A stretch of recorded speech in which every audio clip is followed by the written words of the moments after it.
Selamat sore semuanya, hadir kembali bersama saya, Winda dari Auto Media Academy. Salam sejahtera semuanya, semoga kita selalu dalam keadaan sehat, mental, jiwa, dan tentunya di bidang keuangan. Hari ini, hari Rabu, saya akan melanjutkan tentang minyak lagi. Skenario jika harga minyak tembus ke 150 US dollar per barrel. Ini menarik sekali dibahas karena tentunya minyak itu tidak lepas dari kebutuhan umat manusia. Karena selalu digunakan di hampir semua linear di bidang ekonomi. Antaranya di transportasi, pabrik, pertanian, bahan kimia, plastik, pengiriman barang, pesawat, sampai ke bahan-bahan makanan. Dari semua inilah kenapa minyak menjadi kebutuhan ekonomi. Tidak bisa lepas dari yang namanya minyak. Bahkan ada pepatah yang mengatakan bahwa siapapun yang mengendalikan minyak, maka dialah yang akan mengendalikan ekonomi. Nah, selanjutnya BlackRock sendiri, BlackRock seperti yang kita ketahui, BlackRock adalah perusahaan aset pengelola terbesar di dunia yang asetnya mencapai 14 triliun US dollar. Nah, itu udah menyampaikan bahwa CEO-nya Larry Fink, harga minyak itu berpotensi naik ke 150 US dollar per barrel. Ini bukan tidak menutup kemungkinan, karena dari sejarahnya saja, harga minyak itu udah pernah mengalami kenaikan yang sangat drastis. Yang pertama di tahun 1973. 1973 terjadi Perang Yom Kippur. Perang ini lagi-lagi ada Israel di sana. 1973 ada perang Israel melawan Suriah dan Mesir. Israel dibantu oleh Amerika. Harga minyak tahun 1973 naik sampai 4 kali lipat. Dari yang awalnya 3 dolar. 3 dolar per barel naik sampai 12 dolar per barel. Sangat tinggi, 4 kali lipat. Kalau di tahun 1973 saja harga minyak bisa naik 4 kali lipat, maka kalau harga minyak sekarang saat ini di harga hari ini 95 dolar, tidak menutup kemungkinan bisa naik separuh, 50%. Ya, karena sebelumnya sudah pernah terjadi di tahun 1973. Akibatnya di tahun 1973 terjadi bukan hanya inflasi lagi, tapi terjadi stagflasi. Stagflasi ini lebih parah kondisinya dari inflasi. Inflasi, resesi udah campur aduk, sangat parah. Akibatnya di situ terjadi yang namanya krisis ekonomi, resesi, pengangguran tingkat tinggi. Bukan hanya di Timur Tengah saja, tapi juga di seluruh dunia termasuk di Indonesia sendiri. Tahun 1973, era 73, Indonesia pun juga mengalami krisis. Selanjutnya, krisis minyak juga terjadi di tahun 1979. Ini adalah revolusi Iran. Revolusi Iran di mana yang awalnya Iran dipimpin oleh Reza Pahlavi lalu digulingkan dan Iran menjadi Republik Islam Iran. Di tahun 1979 harga minyak mengalami lonjakan lagi 2 kali lipat. Lalu tahun 2003 terjadi krisis minyak lagi, yaitu Perang Irak. Seperti yang kita ketahui, ada Perang Irak di tahun 2003, awalnya Irak dituduh memiliki senjata pemusnah massal oleh Saddam Hussein. Nah, akibatnya perang di Irak harga minyak naik lagi.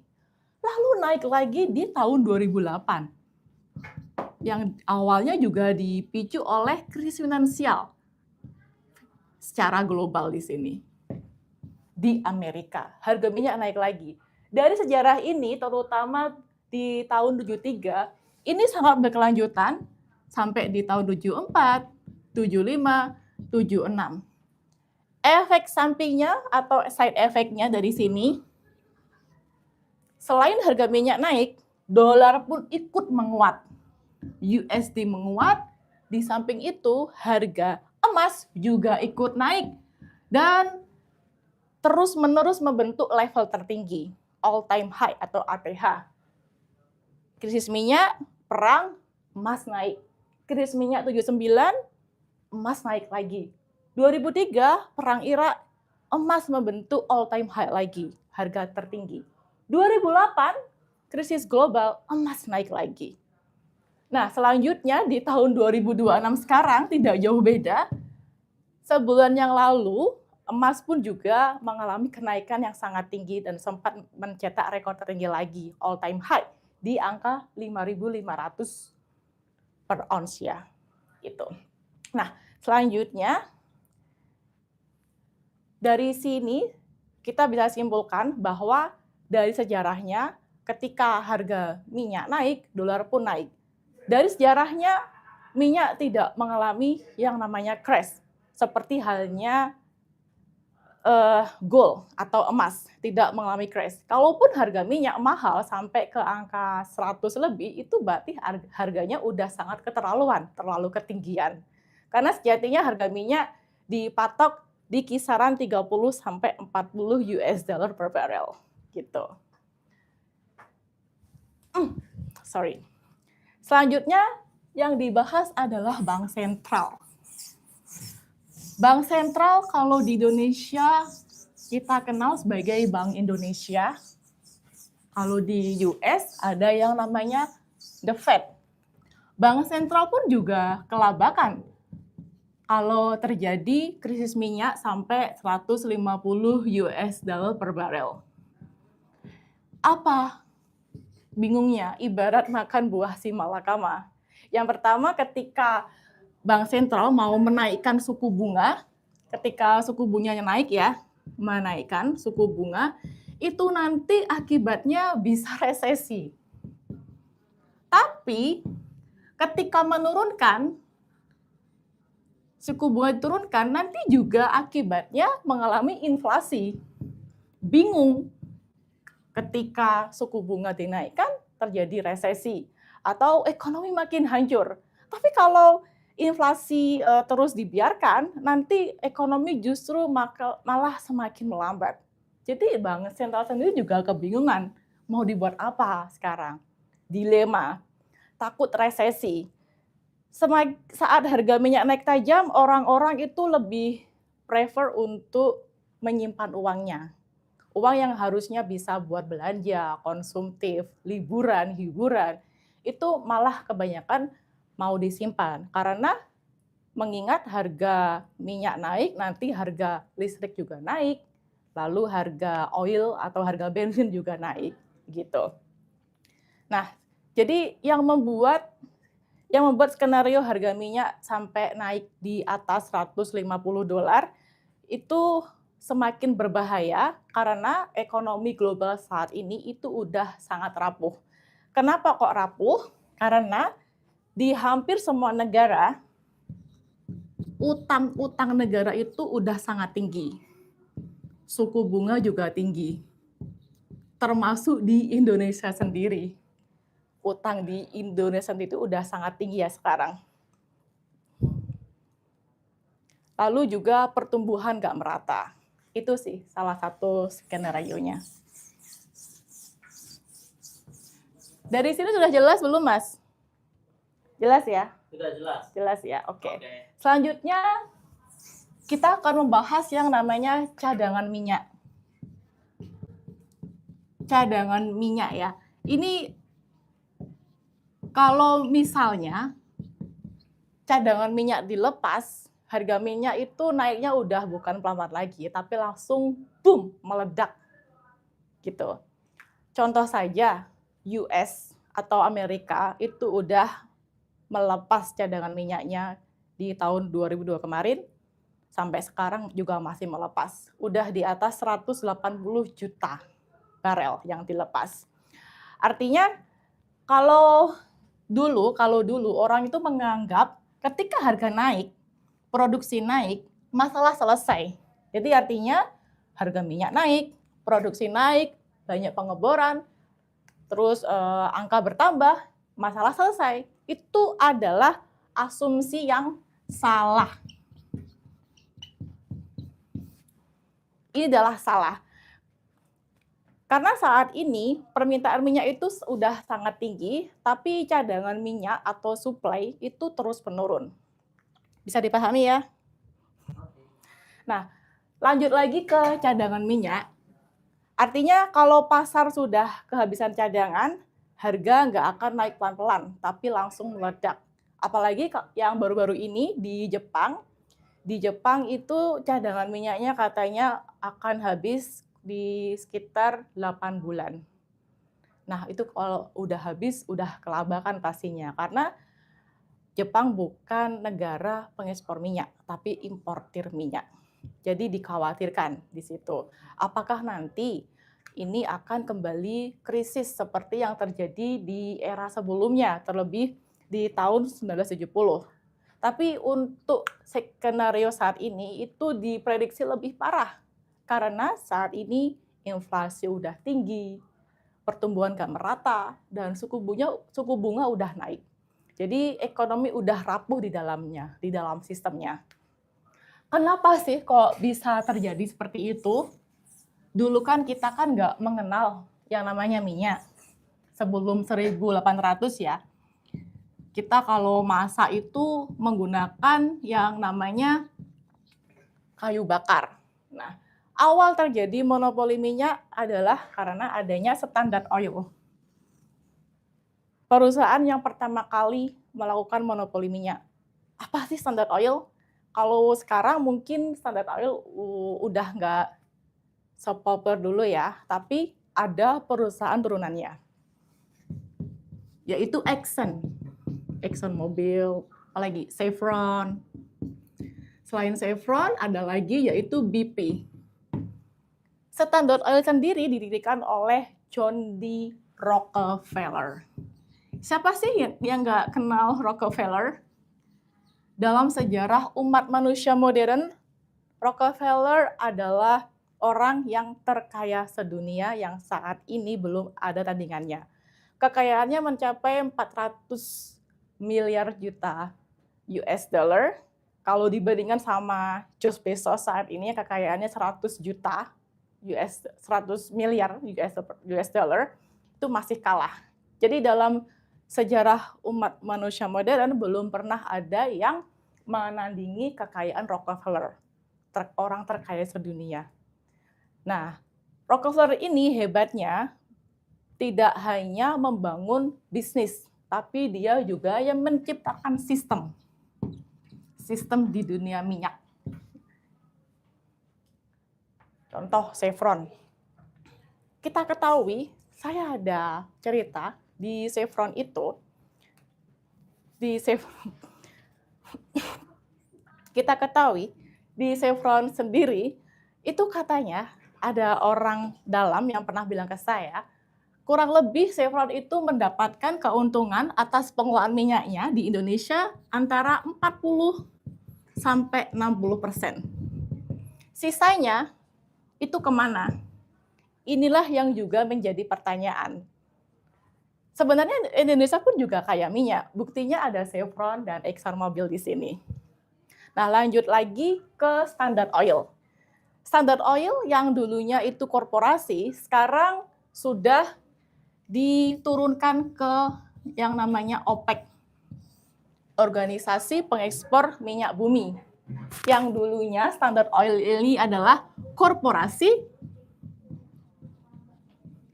Kalau OPEC ini adalah aktor atau negara dan lebih menguasai wilayah secara geopolitikal.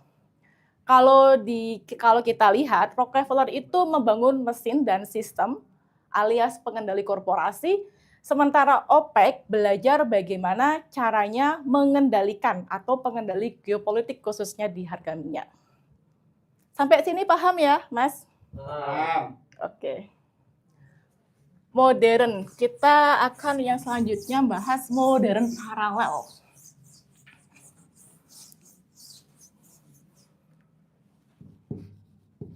Modern. Maksudnya di sini modern paralel itu seperti apa sih? Seperti yang saya jelaskan tadi, OPEC itu adalah pengendali atau suppliernya yang menguasai secara geopolitik. Sementara perusahaan minyak itu adalah teknologi dan produksi yang sekarang ini juga dihargai di future. Ada nilai atau harga di future. Future itu maksudnya seperti kalau kita trading, itu kita bisa trading di aset Brent atau crude oil di situ. Jadi bisa dikendalikan dalam harga dalam bentuk future. Jelas ya? Jadi siapapun yang mengendalikan minyak, pasti dialah yang mengendalikan ekonomi. Nah, sementara saya lanjut lagi ke OPEC. OPEC ini lahir di tahun 1960. Negara yang mendirikan OPEC diantaranya Iran. Ada 5. Irak, Kuwait, Saudi, sama Venezuela di tahun 1960. Nah, akan tetapi dari 5 negara ini udah nampak pecah koalisinya. Kenapa? Yang satunya ngikuti Barat, yang satunya tidak mau mengikuti Barat. Iran tidak mau mengikuti Barat. Kenapa? Karena Iran mau menjual minyak dengan harga yang bukan dolar. Di-boom oleh AS, kena sanksi. Karena Iran tidak mau menjual minyak dalam harga patokan US, petrodolar, kena sanksi. Irak juga begitu. Dikacaukan negaranya, Saddam Hussein. Nah, Kuwait ini yang 2 negara ini, Kuwait sama Saudi Arabia, itu adalah anteknya USA. Makanya di sana lebih tenang. Sementara Venezuela juga kacau, di mana pemimpinnya Nicolás Maduro ditangkap. Apalagi sekarang Venezuela udah kelabakan banget. Di sana US dollar dalam bentuk fisik udah sangat langka. Orang-orangnya udah banyak yang memburu dolar, tapi dengan cara beli aset dolar melalui Bitcoin, USDT, gitu. Jadi ada koalisi dari 5 ini, Iran, Irak, Venezuela tidak mau mengikuti Barat.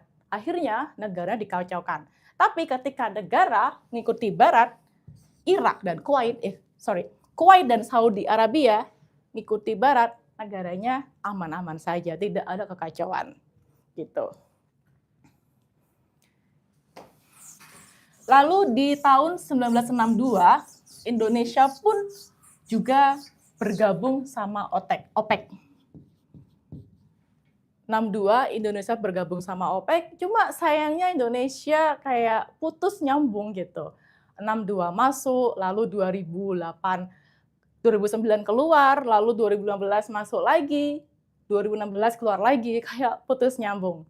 Nah, selanjutnya ada pertanyaan, sebenarnya kalau terjadi skenario minyak sampai ke harga 150 US dollar per barrel, siapa sih yang menang dan siapa yang kalah? Tentu saja, yang menang adalah yang punya minyak dong. Ini pertanyaannya adalah winner dan loser. Saya bagi ya, winner dan loser. Jadi ada winner dan loser. Siapa yang menang, atau siapa yang diuntungkan, dan siapa yang sangat dirugikan atau losernya. Ketika minyak tembus ke angka 150 US dollar per barrel. Yang pertama tentunya aktor negara, state actor atau negara. Negara yang menghasilkan minyak. Negara yang punya minyak. Katakanlah Saudi, Kuwait, US termasuk. Terus ada pertanyaan nih, kalau ada negara penghasil minyak yang diuntungkan ketika minyak sampai ke angka 150, terus kenapa Iran, Rusia tidak diuntungkan?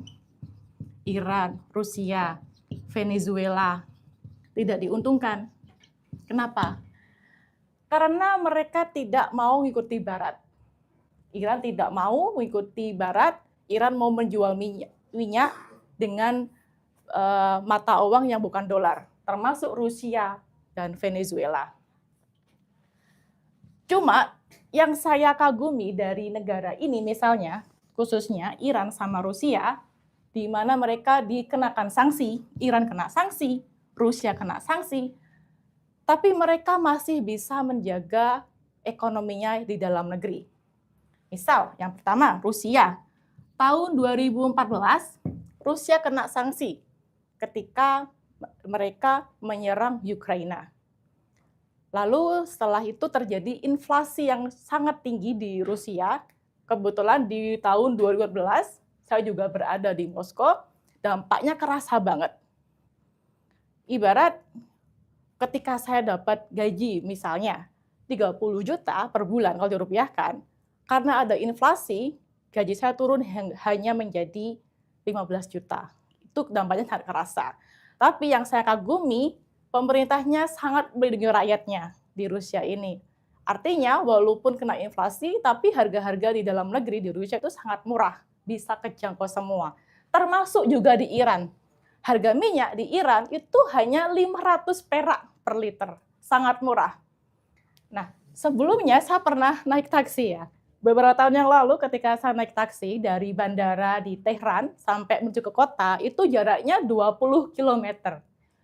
Naik taksi dari bandara sampai ke kota di Tehran itu saya hanya bayar Rp50.000 kalau dirupiahkan. Jadi walaupun kena sanksi selama puluhan tahun si Iran ataupun Rusia itu di dalam negeri ekonomi tetap sangat terjaga. Artinya pemerintahnya itu melindungi warganya di sana. Sayangnya di Venezuela mungkin karena negaranya tidak sekuat Iran dan Rusia. Jadi saat ini di Venezuela terjadi hyperinflasi yang berkepanjangan. Jadi artinya di sini kalau tidak mau mengikuti Barat, berarti akan dikenakan sanksi. Sistem global yang maha kuasa artinya tidak ingin ada negara yang independen. Dari sini jelas ya, Mas? Jelas, Kak. Tapi ini ada pertanyaan dari Susi Wae namanya. Apa itu inflasi? Mungkin bisa dijelaskan dulu dari apa itu inflasi. Oke, inflasi itu adalah kenaikan yang tinggi. Inflasi itu adalah kenaikan bahan-bahan pokok. Tidak hanya kenaikan bahan pokok, tapi juga terjadi di semua linear. Misalnya nih, yang kerasa, nggak hanya teori saja ya, jadi saya lebih langsung ke realitanya. Inflasi, contoh, harga minyak naik. Yang tadinya 10.000 per liter menjadi 20.000 per liter. Akibatnya, harga-harga pun ikut naik ketika harga minyak naik, tapi gaji kita nggak naik. Ketika gaji kita naik, tapi tidak diimbangi, terjadi inflasi.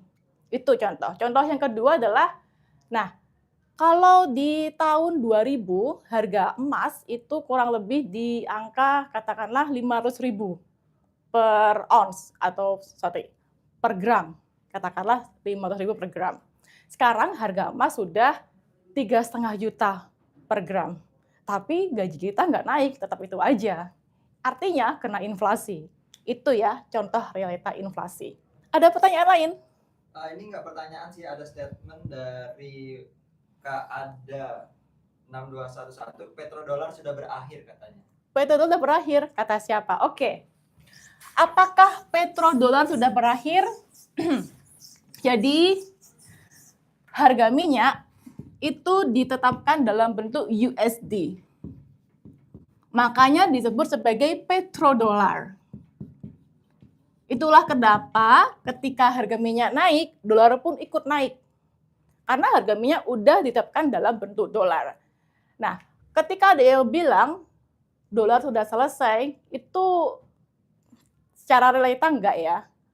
Misal, BRIC ini kemarin omong-omongnya mengatakan kalau mau menciptakan mata uang BRIC, mau menandingi dolar. Kenyataannya sampai sekarang belum tertandingi. Lalu Cina sama Iran mau membayar oil ke Iran menggunakan yuan atau sebaliknya, pakai yuan. Ternyata sampai sekarang dolar masih jadi patokan.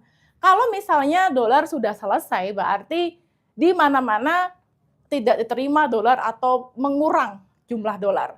Termasuk di Iran sendiri. Di Iran itu ya Mas, di Iran itu saya nggak bisa menggunakan Visa sama Mastercard.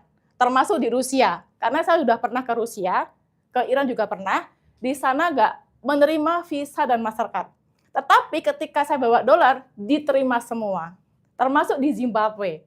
Di sana juga menggunakan dolar karena mata uangnya kemarin sempat jatuh dan tidak diakui. Jadi petrodollar kalau dikatakan mati itu belum. Kalau ditandingi, ya betul banyak yang menandingi. Kripto menandingi, yuan mau menandingi, BRICS juga mau menandingi, tapi sampai sekarang belum terkalahkan dolar ini. Oke, nah ini ada juga pertanyaan lagi dari, Wah, banyak pertanyaan. Iya, dari Yuda. Bagaimana dampaknya jika negara kita support antek-antek asing? Nah, mungkin kan banyak nih yang bisa dispesifikkan. Ini kalau berbicara mengenai antek-antek asing, ini antek siapa? Itu saya malah bingung untuk jawabnya. Apakah mensupport antek barat atau mensupport antek dari non-barat? Misalnya kalau dari barat kita tahu ya, Euro, US. Kalau dari non-barat kita support apakah China, apakah Rusia, atau Iran. Nah, antek mana yang dimaksud? Luas. Kalau mau ngikuti terlalu luas. Kalau Gitu contohnya sih. misalnya ngikutin antek barat, Kak, itu seperti apa dampaknya buat Indonesia sendiri? Kalau mengikuti antek barat, oke. Semuanya ya, kalau mau mengikuti antek barat, katakanlah negara tetangga, misalnya Singapura, mengikuti barat. Nah, kalau kita lihat Malaysia dan juga Singapura itu kan dikatakan antek barat karena mereka lebih pro barat. Ya, secara realita memang negaranya lebih maju. Tapi sebenarnya ada dampaknya juga yang belum kentara, invisible, belum terlihat sampai sekarang. Nah, jadi kalau dalam jangka panjang itu dari informasi yang saya dengar itu nanti bisa diperbudak oleh sistem untuk jangka panjang, informasi yang saya dengar. Tapi kalau realitanya kan negaranya maju. Sementara yang tidak mengikuti barat seperti Kuba, Venezuela, negaranya dikacaukan. Sebenarnya kayak buah si malakama ya menurut saya. Mau mengikuti barat tapi negaranya makmur, ekonomi bagus, negaranya juga tenang. Singapura, Malaysia, Saudi, Qatar, negaranya tenang, nggak ada kekacauan. Mau nggak ikuti barat, digempur kayak di Irak, lalu di Libya digempur juga, di Iran digempur, Zimbabwe digempur, di mana digempur. Jadi intinya ada plus minusnya kalau mengikuti, hanya saja sebenarnya kan negara maunya independen. Setiap kali negara ingin menjadi negara independen, independen itu maksudnya tidak bergantung. Itu langsung diserang. Contohnya saja yang baru-baru ini siapa ya? Sebentar. Oke lah, saya kasih contoh negara yang mau independen, Zimbabwe contohnya. Di tahun 2003, Zimbabwe itu mau menjadi negara independen di bawah Robert Mugabe dengan cara reformasi tanah dan lahan. Di mana yang awalnya sawah-sawah itu dimiliki oleh orang-orang kulit putih, tapi mereka mau menggantikan ke orang lokal. Karena tujuannya untuk menjadi independen. Akibatnya kacau, dikacaukan dan dibuat hyperinflasi. Termasuk di Venezuela juga. Gitu. Udah, cukup ya pertanyaannya. Oke, selanjutnya materinya sambil nafas dulu ya. Sudah jelas belum, Mas? Jelas. Jadi, kalau berbicara mengenai money politik atau oil, minyak ini, sebenarnya yang diuntungkan itu adalah elit-elit politik. Termasuk elit politik, korporasi, elit lokal pun juga termasuk bagian dari sistem global. Negaranya mungkin terlihat kaya, tapi orang-orangnya miskin. Kayak di mana ya? Oke. Nah, sekarang bahasannya adalah bagaimana dengan Indonesia, terutama ketika terjadi skenario jika harga minyak tembus ke $150. Gimana dengan Indonesia? Sebenarnya Indonesia itu kaya sumber daya alamnya, termasuk minyak. Apalagi di tahun sebelumnya, 1962 Indonesia pernah bergabung ke OPEC, Organisasi Pengekspor Minyak Bumi, di tahun 62. Tapi keluar di tahun 2009. Di tahun 2009 Indonesia keluar dari OPEC. Dan di tahun yang hampir bersamaan pula, 2008, Indonesia yang seharusnya bisa memproduksi minyak tanah lalu dipaksa untuk beralih ke gas dan LPG. Itu siapa itu? Tahun 2008, 2009. Charlie Chaplin ya? Iya, oke. Nah, itu kenapa seperti itu? Akhirnya kenapa? Harusnya kan dibuat supaya negara ini lebih independen, lebih mandiri, bisa memproduksi. Tapi sayangnya yang harusnya kita punya minyak tanah, 2008 dialihkan ke LPG, 2009 keluar dari OPEC. Alasannya adalah karena ingin menjadikan diversifikasi di bidang energi, renewable energy katanya. Kalau renewable energy kenapa kok sampai sekarang masih impor gitu. Lalu kalau misal memang renewable energy kenapa nggak dikembangkan yang sudah ada sebelumnya? Malah kenapa kok harus beralih ke LPG gas? Nggak dikembangkan minyak tanah sebelumnya ya kan? Nah, apalagi kalau saya lihat kondisi di Indonesia ini, yang sebelumnya pernah bergabung di OPEC lalu keluar, itu situasinya sangat mirip dengan yang terjadi di Angola. Angola itu negara yang di Afrika bagian selatan sana. Kebetulan mirip banget, dan beberapa bulan yang lalu saya berada di Angola, mirip banget kejadiannya, yaitu Angola juga pernah gabung di OPEC, lalu keluar, yang asalnya pernah memproduksi minyak sampai 1,5 juta barel. Lalu keluar, termasuk di Indonesia sendiri. Keluar juga, produknya sama. Hal yang lain juga sama, di Angola sendiri itu, di sana itu jurang si kaya dan si miskin itu sangat tinggi. Di sini ada orang kaya, di sini orang miskin. Jadi jurangnya sangat tinggi.